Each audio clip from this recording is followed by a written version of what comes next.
अगर आपको कोई डाउट्स नहीं रखने हैं विल और शेल के लिए, तो आई वुड से कि इस शेल को भूल ही जाओ, विल पे फोकस करो।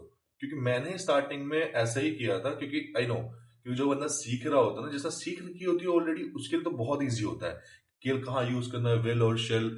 ठीक है, उसके लिए बहुत ईजी होता है क्योंकि उसको आलसी हो गई है, ठीक है, उसका एनवायरमेंट ऐसा हो गया है, तो धीरे धीरे करके आलसी बन जाती है। लेकिन अगर आप बिगनर हो, आपको जस्ट सीखना है अभी से, अगर आप सीख रहे हो, तो आपको मैं बता रहा हूँ शेल पे ज्यादा फोकस मत करो, आप सिर्फ विल पे फोकस करो। क्योंकि विल आपके लिए इजी रहेगा और आप जो सीख भी सकते हो। सेंटेंस दोनों सेम ही होते हैं, विल से बनाओ या शेल से बनाओ, दोनों ही ठीक होते हैं, बट विल पे ज्यादा फोकस करो, ज्यादा अच्छा रहेगा आपके लिए और इजीली समझ पाओगे। सो इसमें मैं लिखा हुआ है I, we, you, it, they, she, ही।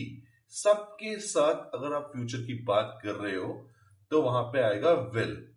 ठीक है, वहां पे विल आएगा अगर फ्यूचर में कुछ बात चल रही है तो उस बारे में।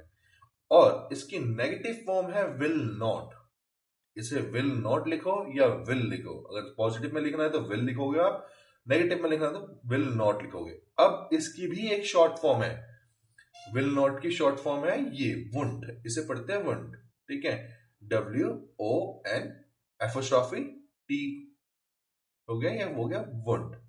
और विल की भी शॉर्ट फॉर्म है, कई जगह देखा होगा आपने कि एपोस्ट्रोफी लगा के LL लिखा जाता है, जिसे विल पढ़ा जाता है। ठीक है, अब मैं थोड़े यहाँ पे एग्जांपल देने का ट्राई करूँ आपको।